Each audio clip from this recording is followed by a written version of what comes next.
좁은 길 걸어가야 합니다. 그러나 들어와 놓고는 겁이 나서 걸어가기를 싫어해요. 그리고는 넓은 길을 기웃기웃거리면서 그저 적당히 교회만 드나드는 분들이 계세요. 그 결과 반드시 영생을 얻을 수 있다고 아무도 장담할 수가 없습니다. 생명이 실제가 됐다면, 이 신앙이 실제가 됐다면, 이 복음의 진리가 실제가 됐다면, 천국이 실제가 됐다면 억지로 죽지 못해 하는, 그냥 어렵고 힘들고 쥐어짜듯이 하는 이런 신앙생활이 난 존재할 수가 없다는 것입니다.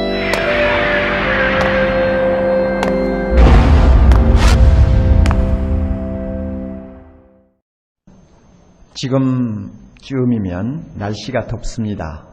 그리고 습기가 많아서 불쾌지수가 대단히 높습니다.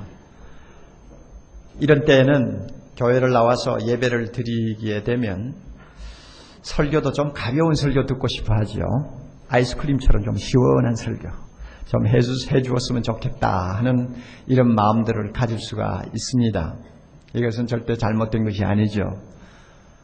그런데 오늘은 이상하게 본문이 매우 어두운 설교를 할 수밖에 없고 무거운 설교를 여러분에게 드릴 수밖에 없습니다. 하나님께서 이런 말씀을 통해서도 우리에게 은혜 주시리라고 저는 믿습니다. 아이스크림만 몸에 좋은 거 아니죠? 쓴 것도 좋지 않습니까?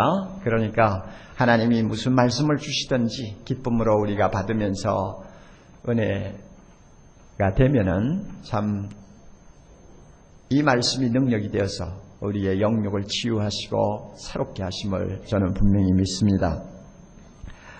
30절을 여러분이 주목을 하시면 초막절에 성전에서 가르치시는 예수님의 말씀을 들은 사람들 가운데서 이상하게 예수님을 믿는다고 고백하는 사람들이 많이 생겼습니다. 30절 이 말씀을 하심에 많은 사람이 뭐 하더라 그랬어요? 믿더라 그랬어요. 참 놀라운 이야기입니다. 왜 놀라운 이야기인가 하면은 지금 이 분위기가 예수님을 믿겠다는 말을 쉽게 할 수 있는 분위기가 안 됩니다. 9장 22절을 여러분이 참고하시면 금방 알 수 있는데 이미 그 분위기는 공포 분위기입니다. 유대인들이 누구든지 예수를 그리스도로 메시아로 시인하면 공적으로 시인하면 이유여하를 막론하고 출교시키기로 이미 결의가 되어 있는 상황입니다. 그러니까 함부로 입을 열고 예수님이 메시아라고 하는 말을 할 수가 없는 공포 분위기요. 그래서 많은 사람들이 두려워하고 있었다고 합니다. 이런 분위기에서 예수님의 말씀을 들은 다음 이분이 나의 구원자 하나님이시구나 하는 것을 고백하고 믿겠다고 했다면 이건 엄청난 사람이죠. 아마 이 사람들은 상당히 핍박도 받을 각오를 하고 또 사람들에게 따돌림을 받을 그럴 각오도 단단히 하고 믿겠다고 하는 사람이지 그저 장난삼아 하는 사람들은 절대 아닐 것입니다. 그러니까 자연히 그들을 생각하면 대단한 믿음이다. 정말 이런 정도의 분위기에서 예수를 믿는다고 했다면 이건 대단한 사람이야. 그들의 믿음은 굉장히 순수하고 참 어떤 시험에도 꺾이지 아니할 수 있는 강한 믿음일 것이다. 우리는 그렇게 생각을 하게 됩니다. 그리고 예수님도 그들을 보시고 흡족해 하시면서 칭찬하실 것으로 우리는 그렇게 생각을 합니다. 그런 기대를 가지고 31절부터 성경을 읽어 내려가면 이제 우리 모두가 당황하게 됩니다. 31절에 예수께서 자기를 믿은 유대인들에게 말씀을 하시는 내용이 나옵니다. 자기를 믿는다고 한 유대인들에게 이르시기를 너희가 내 말에 거하면 참 내 제자가 되고 진리를 알진 진리가 너희를 뭐하리라? 자유케 하리라. 이러니까 이 말씀을 들은 다음에 들은 그 유대인들이 정말로 그 말씀을 마음에 담고 감격하면서 주여 옳습니다 아멘 했다면 문제는 간단하죠. 간단한데 그 다음에 나타나는 반응을 볼 때에 이 말씀을 주님이 하신 의도를 약간 우리가 짐작을 할 수가 있습니다. 그들은 입으로 예수를 믿는다고 고백은 하지만 예수님이 보실 때 그 믿음이 순수하고 진실한 믿음이 아니라는 것을 아셨어요. 문제가 있는 믿음이었어요. 그러므로 주님께서 하신 말씀을 이렇게 바꾸어 놓을 수 있습니다. 너희들이 믿는다고 하지만 너희들은 내 말이 거하고 있지 않아. 너희는 아직도 내 제자가 안 돼. 너희는 진리를 몰라. 그러므로 진리가 자유케 하는 은혜가 무엇인지 너희는 아직도 모르고 있어 하는 말씀과 같습니다.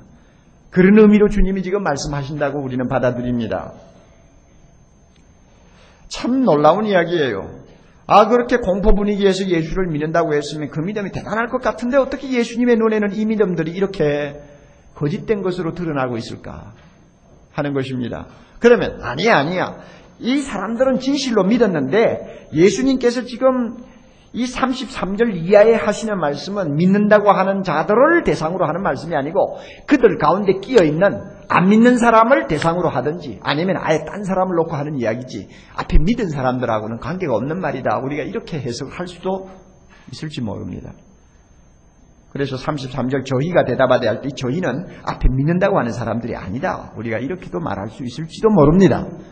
그러나 그런 가정을 가지고 성경을 8장 전체를 읽으면 좀 이상해집니다. 결국 자연스럽지를 못합니다. 그러니 우리가 참 이해할 수 없고 놀라운 현실이지만 일단은 예수님이 하시는 말씀은 믿는다고 하는 그 대상을 그대로 놓고 하시는 말씀이요 31절 이하에 전개되는 모든 내용은 바로 그 사람들과의 관계에서 일어난 일이라는 것을 일단 받아들이고 성경을 보아야 할 것 같습니다. 그렇다면 정말 놀라운 이야기입니다. 어떻게 믿는다고 하는 사람들이 예수님을 죽이려고 합니까? 어떻게 예수를 믿는다고 하던 사람들이 예수님을 귀신 들렸다고 몰아붙입니까? 어떻게 예수님을 믿는다는 사람들이 나중에 돌멩이를 들고 그를 치려고 합니까? 여러분 상상을 할 수 있어요? 도대체 이게 어떻게 된 것이냐? 우리가 의문을 갖지 아니할 수가 없습니다. 그러나 우리가 다시 냉정을 되찾고 깊이 생각해보면 그렇게 이상한 일이 아닙니다. 예수님을 팔아먹고 배신한 사람이 예수를 믿는다고 따라다니던 12제자 중에서 나왔다는 것 우리가 늘 잊지 않고 있습니다. 기독교 역사의 핍박사를 우리가 살펴보면 수많은 핍박들이 하수와 같이 많은 순교자들의 피를 흘렸습니다. 그런 사건 하나하나를 대충 보아도 예수를 향해서 칼을 들고 나선 사람들, 믿는 사람들 끌어다가 불에 던진 사람들 보면 대개가 교회에서 나온 사람들이에요. 다시 말하면 믿는다고 하던 사람들이 그런 짓을 했어요. 그것 보면 금방 믿는다고 하다가 예수님을 향해서 돌멩이도 들 수 있다는 것 우리가 이상하게 볼 것은 없습니다. 자, 이런 의미에서 오늘 말씀은 우리에게 어떤 교훈을 주는지 잘 기억하셔야 됩니다. 이거는 경고입니다. 사이비 신앙, 이것은 무신앙, 즉 믿음이 없는 것과 똑같이 불행하다 하는 것입니다. 거짓 믿음은 믿음이 없는 것하고 똑같이 불행해질 수 있다. 어떤 면에는 더 불행해질 수 있다는 것을 오늘 우리에게 경고하고 있다고 저는 생각합니다. 그렇다면 무엇이 거짓 믿음인가? 한 4가지를 이 본문에서 우리가 찾아볼 수 있습니다. 첫째로 거짓 믿음을 가진 사람들은 구원의 필요성을 절실히 느끼지 못한다는 것이 일반적인 특징입니다.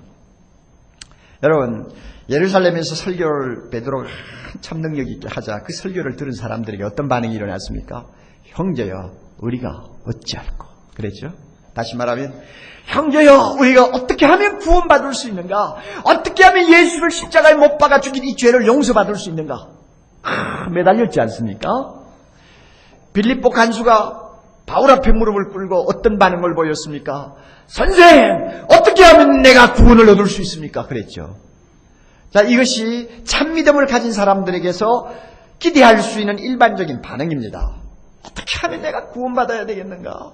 구원을 받지 못하면 나는 소망이 없다. 나는 하나님으로부터 죄 용서를 받아야지. 죄 용서 받지 못하면 나의 앞날은 아무것도 없어. 죽음밖에 기다리는 것이 없어. 이렇게 생각하고 이 구원을 절실히 사모하는 사람이라야 그 믿음을 일컬어서 진짜 믿음이라고 할 수 있습니다. 그러나 오늘 우리가 본문을 보면 예수를 믿는다고 하던 그 사람들에게는 이런 믿음, 구원에 대한 절실한 그런 긴박한 필요성을 느끼지 못하고 있습니다.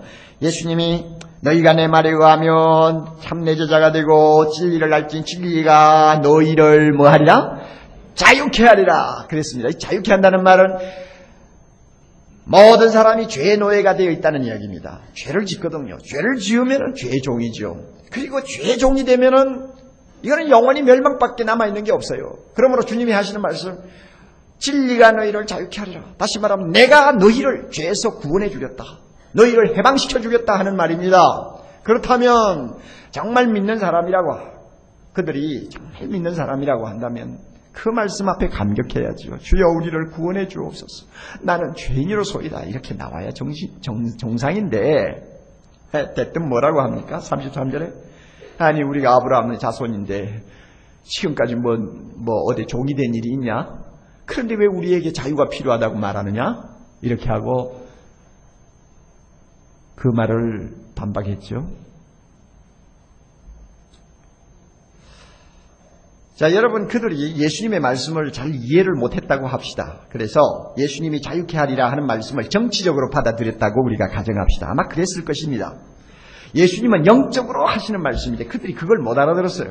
죄에서 자유케 하시고 구원하신다는 의미로 받아들이지 못했어요. 그들은 정치적으로 그들이 자유함을 얻는다는 의미로 받아들였을 것입니다. 그렇게 받아들였다고 했을 때 우리는 그들이 얼마나 뻔뻔스러운 인간들인지 다시 한번 생각하게 됩니다. 우리가 언제 종이 된 일이 있냐? 무슨 자유가 필요하냐 하는 말을 하는 그들의 뻔뻔스러운 얼굴을 한번 생각해 보세요. 사실 이스라엘 나라의 역사를 우리가 돌이켜보면 그 역사는 한마디로 노예의 역사입니다. 그렇잖아요. 아브라함의 자손으로 태어나가지고 애굽에 끌려가서 수백 년 동안 종노릇한 수치스러운 역사를 그들은 가지고 있습니다. 그걸 누가 부인할 수 있습니까? 사사기서만 읽어보세요. 사사기서 읽어보면은 7번이나 주변 국가에 속국이 되어서 공물을 바치면서 정말로 나쁘끄러운 노예 생활을 한 경력이 있어요. 그리고 북쪽에 있는 10지파는 아수르에게 끌려가서 나중에 혈통마저 지키지 못하고 온 세계에 뿔뿔이 흩어져서 그들의 행방이 묘연할 정도로 나라가 아예 그냥 망해버렸어요. 그리고 남쪽에 있는 2지파는 바벨론에 잡혀가서 70년 동안 정말로 모욕적인 포로 생활하다가 겨우 생명을 건지고 돌아온 과거가 있지 않습니까? 그리고 지금 예수님하고 이야기하는 이 마당에도 이들은 로마의 속국의 백성입니다. 로마의 식민지의 백성입니다. 겨우 종교자유 하나 빼놓고는 모든 자주권을 완전히 다 송두리째 빼앗겨버리고 세금 바치면서 종살이하는 민족이란 말입니다. 이런 처지에 있는 사람들이 뭐라고 해요? 우리가 어제 종된 일이 있냐? 무슨 자유가 필요하냐? 여러분, 이런 소리를 하고 있는 사람들 한번 보세요. 이 사람들 믿음이 진짜라고 여러분 생각합니까? 결국 그들은 구원을 절실히 필요로 하는 사람들이 아니었습니다. 참 믿음이라는 것은 자신의 영적인 절박성, 구원받지 않으면 나는 죽는다 하는 절박성, 이 절박성을 깊이 인식할 때 참 믿음이 생깁니다. 주님도 그 말씀 하셨죠. 마가복음 2장 17절 건강한 자에게는 의원이 쓸데 뭐요? 없고 병든 자에게라야 의원이 필요하다. 병든 사람이라 의사 찾지 않습니까? 나는 죄인을 구원하러 왔지 의인을 구원하러 왔지 않다. 그러므로 자기 스스로 의인인 채 하는 사람은 구원에 대한 필요성을 느끼지 않는 것입니다. 오직 자기가 죄인이라는 것을 깊이 인식할 때 나를 구원하실 예수님을 사모하는 것이고 그에게 매달리는 것입니다. 이런 강한 구원의 필요성을 느끼고 매달릴 때 그 믿음을 진짜 믿음이라고 그래요.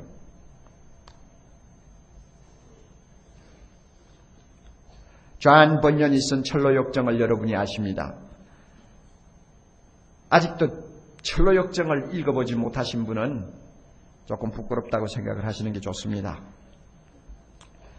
거기에 보면 첫 장을 딱 넘기면 그 주인공인 그리스도인이 나옵니다. 그 첫 장에서 그리스도인이 어떤 모습으로 등장을 하는지 압니까? 성경을 보다가 자기가 하나님 앞에 무서운 죄인이라는 것을 발견했습니다.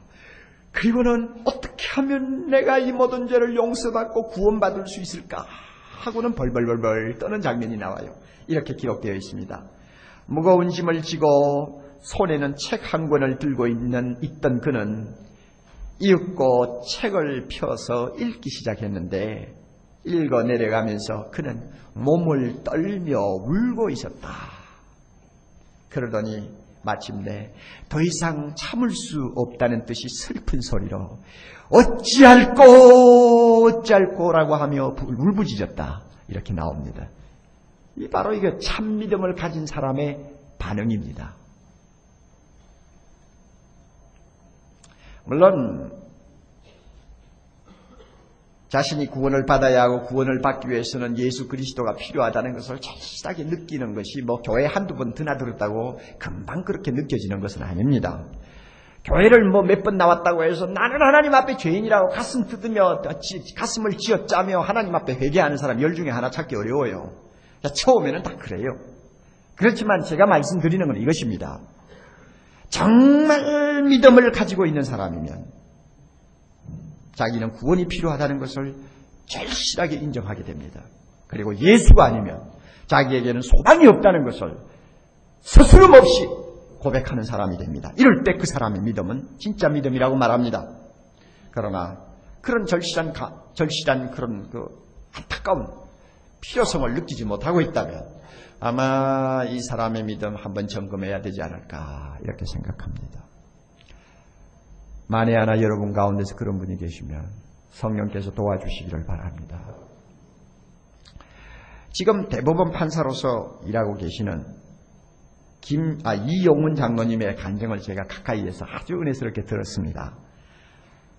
기독교 법조인인 법조의 모임인 애중회 지금 회장직을 맡아 계시는데 연세가 저하고 비슷한 것 같아요. 그분이 간증을 하는데 이런 이야기를 합니다. 대학 4학년 때 그는 고시에 합격을 했습니다. 그러니 참 모든 사람에게 참 어떤 면에는 부러움을 사는 그런 처지에 있었죠. 그리고 어떻게 참 계기가 되었는지 그 후 10여 년 동안 교회를 열심히 다녔다고 합니다. 법관으로서 또 아주 착실하게 신앙생활을 하니까 교회에 있는 많은 사람들이 믿음 좋은 청년으로 아마 다 인정을 했던 것 같습니다. 자기도 예수 잘 믿는 것처럼 생각하고 있었고요. 그런데 1978년도에 국가에서 장학금을 주어서 독일로 유학을 가게 됐습니다. 그 당시에 우리나라가 경제적으로 좋지 않으니까 가족을 딸려보내지 않죠. 혼자 유학 갔어요. 조그마한 대학촌에 가서 이제 공부를 하는데 한국인이 거의 없는 아마 도시였나 봅니다. 외롭기도 하고 답답하기도 하고 이런 형편에서 공부를 하고 있는데 어느 날 한국 선교사를 만났다고 합니다. 이런 이야기 저런 이야기를 둘이서 하다가 선교사가 조금 이상하다고 느꼈는지 이 이용훈 판사에게 이렇게 질문을 했습니다. 선생님, 실례됩니다만 제가 질문을 하나 하겠습니다. 선생님 예수를 믿으십니까? 예, 나는 지금까지 10여 년 동안 교회를 열심히 다녔습니다. 그렇게 대답하니까 아니 교회를 다녔느냐고 제가 묻지 않고 예수를 믿으시느냐고 물었다고 선교사가 대받았습니다. 그랬더니 이 판사하고만 말문이 막혔어요. 그 질문의 깊은 의미를 이해를 못한 것입니다. 그래서 대답을 제대로 못하고 난처하게 표정을 짓고 있으니까 선교사가 이런 말을 했습니다. 제가 보니까 이 선생님 예수를 믿으시는 분이 아닌 것 같습니다. 그래요? 그럼 난 뭡니까? 다시 말하면 선생님은 중생받은 교인 같지를 않습니다. 그래요? 그러면 어떻게 하면 중생받습니까? 집에 돌아가셔서 죄를 회개하십시오. 하나님 앞에 죄를 회개하시고 하나님 앞에 용서를 구하십시오. 그러면 하나님이 선생님의 마음에 아주 희한한 기쁨을 주실 것입니다. 그 기쁨이 일어나면 선생님이 중생받았다는 것을 믿으셔도 됩니다. 선교사가 이런 이야기를 했습니다. 약간 좀 괴짜 같은 선교사 같아요. 그 말이 그냥 마음에 탁 박혔습니다. 집에 돌아와가지고 이제 없잖아. 회개하라고 하는데 회개는 해야 되겠고 독일의 집들이 방음이 잘 돼 있지 않습니까? 가족도 없고 하니까 저녁 먹고 들어와서는 나 이제 오늘 저녁 회개 좀 해야 되겠다 하고는 앉아서 이제 회개 기도를 시작했답니다. 한 1, 20분 기도를 하려고 애를 쓰는데도 뭐가 잘못한 게 생각이 나야 회개를 하지. 회개할 게 하나도 없는 거예요. 더욱이 안 그렇겠어요. 대학 4년까지 공부한다고 정신 다 팔고 그래서 공부해서 젊은 나이에 법관되고 이때까지 세상을 살았는데 특별한 일을 했겠어요. 그러니까 아무리 생각해도 죄가 생각이 안 나더래요. 그러나 끙끙 앓고 있는데 갑자기 어떤 생각이 하나 났어요. 국민학교 3, 4학년 때 학교에서 짚을 가지고 오라고 그랬어요. 그런데 자기 집에 있는 짚을 가지고 가기 싫어서 그랬는지 모르지만 이웃집에 있는 집벽가리, 집벽가리라고 하면 짚을 쌓아놓은 무더기를 말합니다. 이 집벽가리에 가가지고 집 몇 단을 뽑아가지고 학교에 가지고 간 그것이 생각이 났습니다. 법을 하는 사람의 입장에서 볼 때 그것도 절도에 해당하는 죄입니다. 그래가지고 하나님 앞에 이제 하나님 집 2개, 2서너 개를 뽑아가지고 학교에 가지고 갔는데 이거 절도입니다. 하나님 용서해 주시기. 그렇게 해결을 하기 시작했다는데 여러분 한번 들어보세요. 교회를 10년 다녔어요. 10년 다녔는데 막상 회개하라고 하니까 왜 무슨 죄가 있는지 도무지 생각이 안 나. 자, 이런 신앙생활을 하는 분들 하면 여러분 가상을 해보세요. 그 사람에게 십자가의 죽음이 뭐가 마음에 와 닿겠어. 구원하지만 그 구원이 내하고 무슨 상관이요? 안 그래요?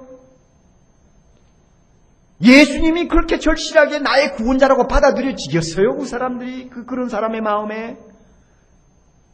유대인들이 대답하는 것과 똑같죠. 내가 뭐 잘못한 게 뭐가 있는데 나에게 구원이 필요하냐? 그런 말을 얼마든지 할 수 있죠. 그런데 놀랍게도 오늘날 교회 안에 이런 분들이 왕왕이 있다는 것입니다. 그 간증을 하시는 이 판사님 제가 옆에서 가만히 보니까 중생받은 사람이에요. 나중에 어떻게 회개를 했는지 뭐 긴 이야기가 있습니다만 내가 오늘 여기 다 이야기할 수 없고, 이 사람이 은혜를 받았어요. 간증을 할 때 보니 그 얼굴에 기쁨이 충만해요. 진짜 선교사가 말한 것처럼 기쁨이 충만해요.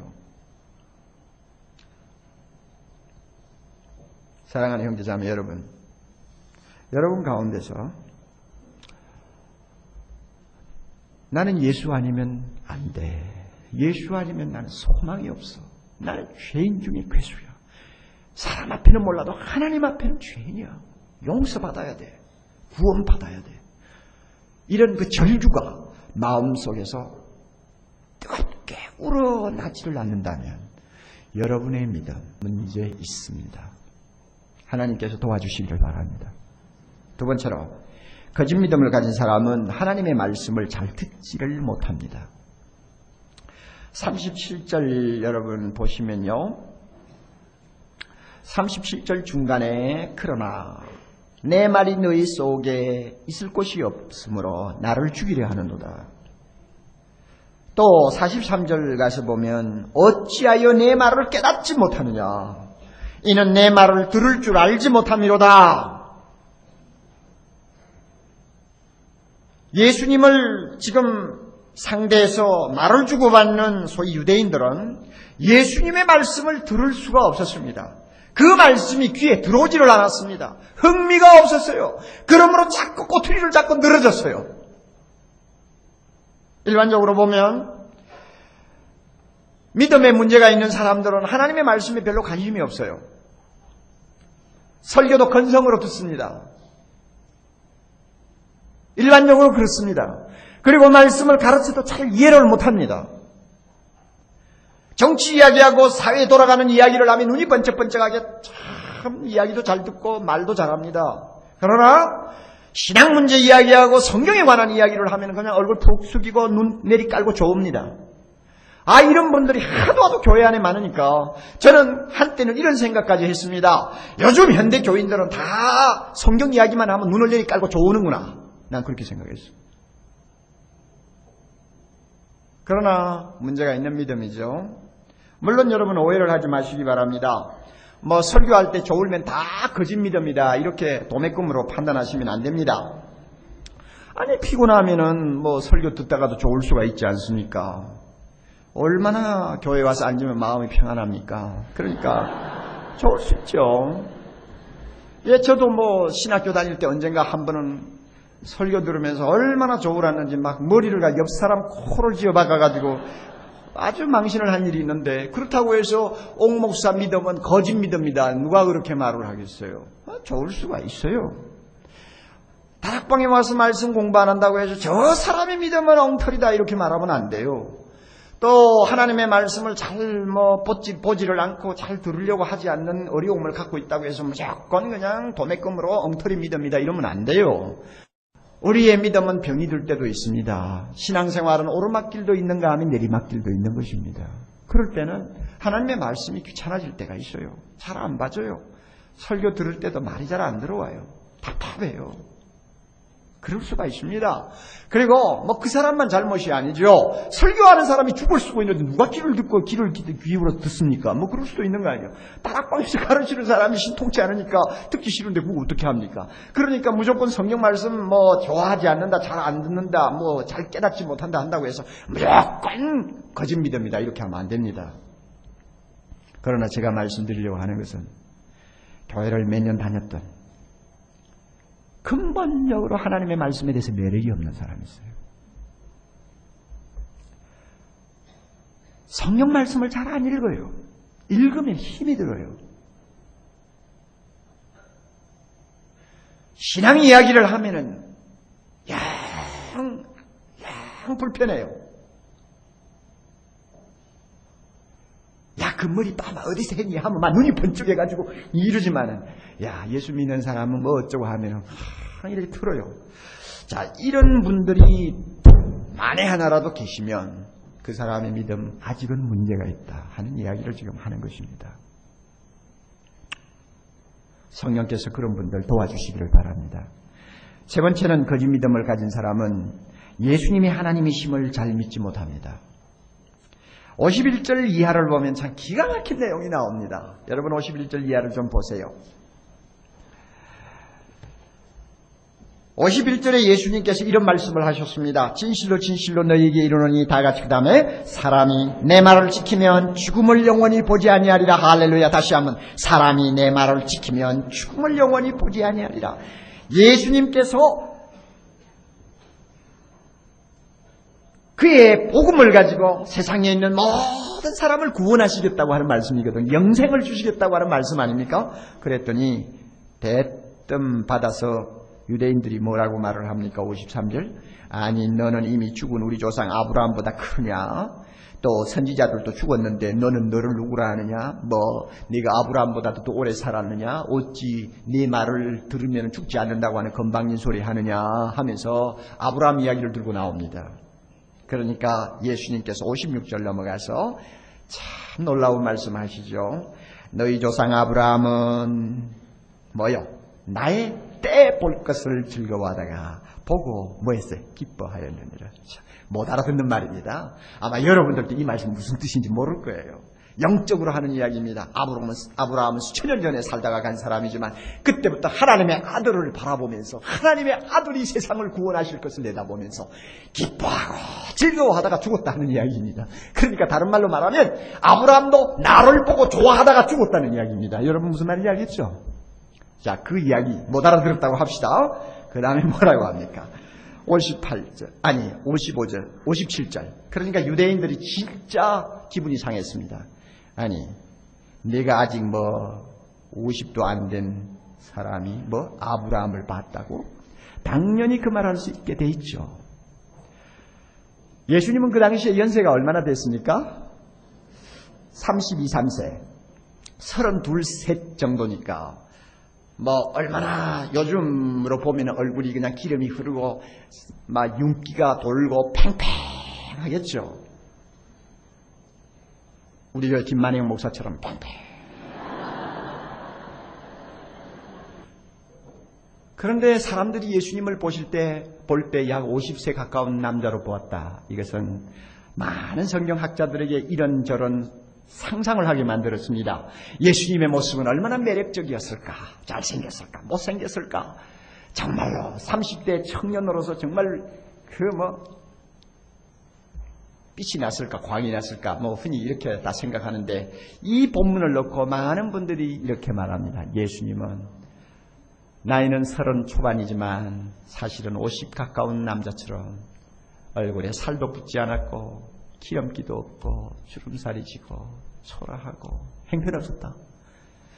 먹을 것 제대로 못 먹고 날마다 이곳저곳 다니면서 천대받으면서 복음 전하고 30년 가까이 목수일 하느라고 중노동을 하면서 시달린 사람이 무슨 얼굴이 광이 나겠느냐 흔히 그렇게 이야기합니다. 그거는 그랬다 하고 너 50이 안 됐는데 아브라함을 보았다고? 그러니까 주님께서 뭐라고 말씀하십니까? 이제 완전히 이제 갑니다. 완전히 이제는 다른 이야기입니다. 58절. 예수께서 가라사대 다 같이 진실로 진실로 너희에게 이르노니 아브라함이 나기 전부터 내가 있느니라. 여러분 중에 있었느니라 하고 읽는 분들이 계시는데 그거 잘못 읽은 거예요. 있느니라예요. 있느니라. 이 말씀은 한마디로 예수님 자신이 하나님이라는 것을 선포하는 말씀입니다.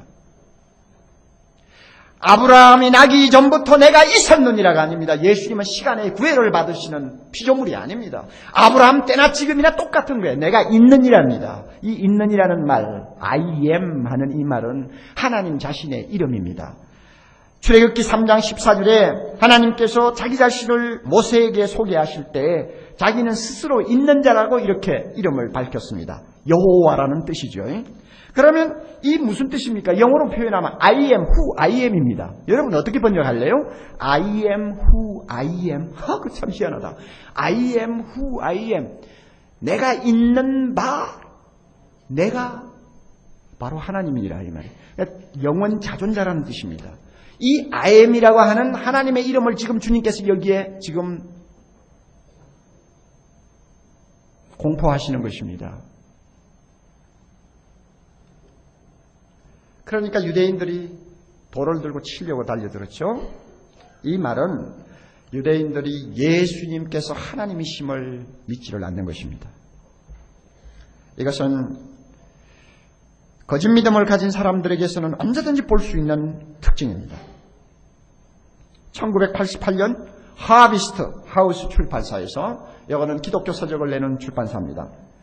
설교 강단에 약탈자라고 하는 이상한 제목을 붙인 책을 광고하면서 그 광고란에 이런 내용을 실었습니다. 1단의 목사 그룹을 우리가 설문조사했더니 그 가운데 60%가 예수님이 동정녀 마리아에게서 탄생하셨다는 것을 믿지 않고 있었다. 그러면 예수님이 처녀의 몸에서 탄생했다는 것을 안 믿는다고 하면 예수님이 하나님이심을 부정한다는 이야기입니다. 또 어느 교단에 가서 조사를 했더니 35%의 목사들이 예수님께서 육체로 부활하심을 믿지 않고 있었다고 했습니다.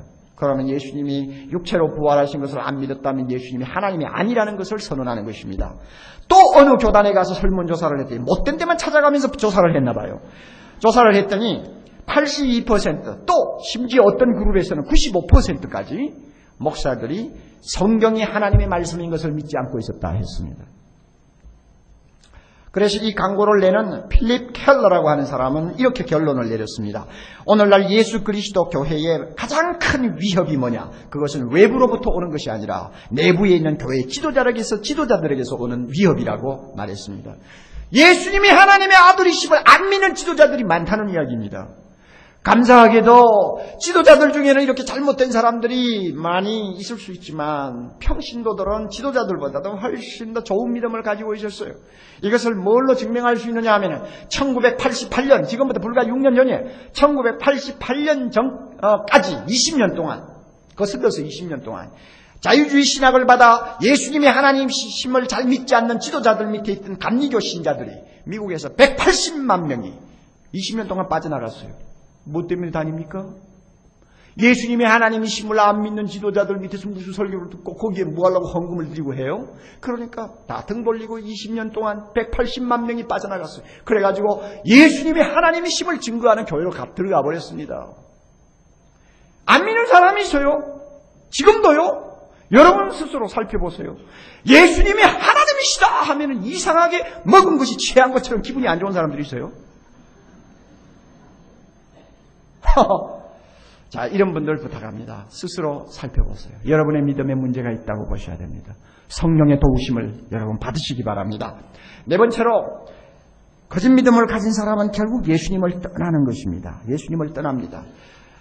믿는다고 하던 사람이 손에 돈을 들고 주님을 치려고 했던 것처럼 결국은 예수님을 떠납니다. 결국 배교합니다. 거짓 믿음은 결국 세상으로 다시 또 되돌아갑니다. 우리 중에 한 사람도 이런 비극적인 종말을 맞이하는 분이 없기를 바랍니다. 여러분, 오늘 제가 말씀드린 거 기억나시죠? 거짓 믿음은 내가 구원받아야 되겠다, 내가 죄인이다 하는 절실한 영적 요구가 없다. 그리고 하나님의 말씀을 잘 안 들어. 그리고 예수님이 하나님이심을 인정하려고 하지 않아. 그리고 언제든지 예수님 떠날 가능성이 그 사람에게 있어요. 만약에 이런 문제 중에 하나라도 여러분 마음에 짚히는 것이 있으면 주님 앞에 이 시간 무릎을 꿇고 주여 나의 믿음 없음을 도와주소서 하고 여러분이 기도하셔야 됩니다. 물론 요한복음 8장에 나오는 유대인들이 다 나중에 멸망받았다고 저는 보지 않습니다. 주님께서 28절에 예언을 하셨어요. 너희는 인자를 든 후에 내가 그인 줄 알리라. 그래서 지금은 너희들이 나를 하나님인 줄 인정하지 않지만 내가 십자가에 못 박혀 죽고 부활하고 나중에 성령이 교회에 임하시면 너희들이 비로소 내가 메시아 세상의 구원자인 것을 알게 될 것이라 예언했습니다. 이 예언대로 지금 돈을 들고 주님을 치려고 했던 사람들 가운데는 나중에 성령 받고 예수님이 나의 구원자 되심을 알고 십자가 붙들고 눈물로 회개하고 하나님의 거룩한 자녀 된 사람 많이 일어났다고 저는 믿습니다. 그러므로 여러분 따라하세요. 거짓 믿음은 일시적인 것이어야 한다. 그렇습니다. 거짓 믿음은 한순간의 문제여야지 평생의 문제가 되면 안 됩니다. 거짓 믿음은 일시적인 것이어야 합니다. 오늘 잘 믿지 못하고 있다 할지라도 내일은 정말로 주님이 기뻐하고 칭찬할 수 있는 믿음의 사람으로 바뀌어야 합니다. 이런 사람을 주님이 원합니다. 만에 하나 여러분 가운데 지금 나에게 믿음의 문제가 있다 하는 분들이라도 여러분 이영훈 판사가 집에 돌아가서 회개하겠다고 무릎 꿇은 것처럼 여러분 집에 돌아가셔서 주님 나에게 문제가 있습니다. 도와주옵소서 하고 기도하기 시작하면 하나님께서 여러분에게 정말로 아름다운 믿음을 선물로 주실 줄 믿습니다. 그러나 95% 이상의 우리 성도들, 이 자리에 있는 성도들은 이미 예수님이 나의 주가 되시고 하나님 되심을 믿습니다. 할렐루야. 우리는 주님 아니면 소망이 없는 죄인임을 항상 믿습니다. 아멘. 하나님의 말씀이 나의 영혼의 양식이요 하나님의 영원한 진리라는 것을 우리는 믿습니다. 온 세상이 다 예수님을 향해 등을 돌려도 나만은 주님 곁에 있고 싶어하는 간절한 소망이 있음을 우리는 믿습니다. 그러므로 이 믿음 참 우리가 갖게 되었다는 거 얼마나 감사합니까? 여러분 물은 아래로 흐릅니다. 인간의 심성도 항상 아래로 흘러갑니다. 예수님이 하나님의 아들이라고 고백하는 것보다는 내가 하나님처럼 살기를 원하는 것이 인간의 심성입니다. 하나님의 말씀이 진리라고 받아들이기보다는 세상의 말을 진리로 받아들이기가 훨씬 쉬운 것이 우리의 심성입니다. 내가 꼭 구원받아야 할 죄인이라고 인정하기보다는 나는 아무 잘못한 것이 없다고 생각하기가 쉬운 마음이 우리의 심성이요. 그러므로 우리의 본래 마음을 보면 믿음을 갖기는 100% 불가능한 사람들입니다. 저나 여러분이나 똑같습니다. 우리 믿음을 갖기가 쉽지 않아요. 거의 불가능이에요. 무슨 재주로 예수를 하나님의 아들로 믿어요? 무슨 재주로 하나님의 말씀이 진리인 줄 알고 귀를 기울입니까? 무슨 재주로 내가 죄인이라고 인정하고 눈물을 흘립니까? 불가능한 이야기예요.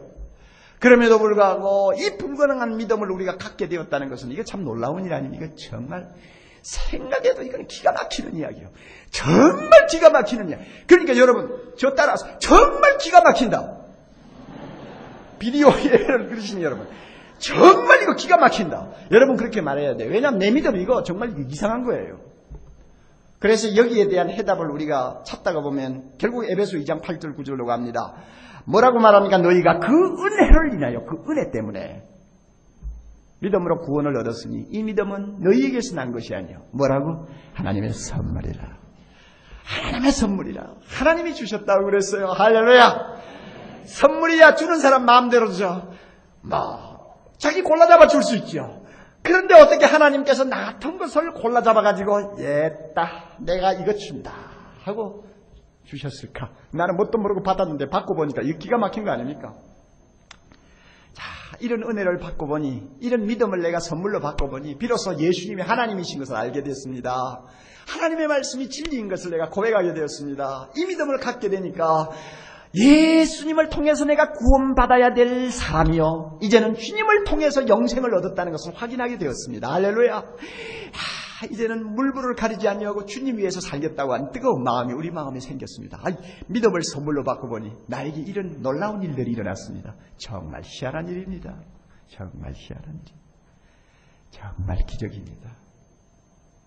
오늘 이 기적을 체험하고 계시는 분이 이 자리에 거의 모두라고 저는 분명히 믿고 하나님께 찬송합니다. 정말 기적입니다. 점잖은 사람은 하지 마시고 우리 젊은 우리 아들 딸들 한번 말해보세요. 정말 기적이야. 한번 해봐요. 정말 기적이야. 정말 기적이야. 정말 기적이야. 그러니 이 기적을 우리가 인정하게 되면 막 가슴이 뜨거워져요. 내가 뭐길래 하나님 앞에 이렇게 인정을 받고 믿음을 소유하게 되었을까? 믿음을 선물로 받게 되었을까? 주님 너무 감사합니다. 감사합니다. 그래서 나도 모르게 찬송이 내 입에서 나와요. 주님 정말 감사합니다. 정말 감사합니다. 참 우리가 예수 믿을 가능성은 100% 없었던 사람들인데 이렇게 주님을 믿게 하셨으니 얼마나 감사한지요. 우리의 찬양 받으시옵소서. 우리의 삶을 통해서 주여 영광 받으시옵소서. 우리가 주를 믿는 거룩한 백성으로 이제 좁은 길이지만 험한 길이지만 찬송하면서 걸어가기를 원하오니 주여 우리를 축복하옵소서. 우리 가운데 아직도 자기 믿음에 대해서 여러 가지 불안한 마음을 갖고 계시는 분들, 거짓 믿음이라 할지라도 그것은 일시적입니다. 주님이 은혜 주실 줄 믿습니다. 주님의 말씀이 귀에 들어오도록 해 주실 줄 믿습니다. 예수님이 하나님이심을 알게 하시고 그 영광 보게 해 주실 줄 믿습니다. 나는 죄인임을 주님의 십자가 앞에서 무릎 꿇고 고백하는 자 되게 해 주실 줄 믿습니다. 주여 이 형제 자매들을 축복해 주옵소서. 이제 우리가 드리는 헌금을 주여 받으시기를 바랍니다. 내 것이 아닙니다. 주님의 것을 드립니다. 주여 우리의 드리는 바를 받으시고 드리는 손길마다 복을 주시되 아브라함에게 축복하셨던 물질의 은혜도 주셔서 가정의 평안, 건강, 또 생업의 형통함을 우리 하나님께서 많이 많이 주시기를 원하옵나이다. 그래서 우리 성도들을 통해서 주의 영광을 온 우리에 떨칠 수 있도록 은총 베풀어 주옵소서. 예수님 이름으로 기도하옵나이다.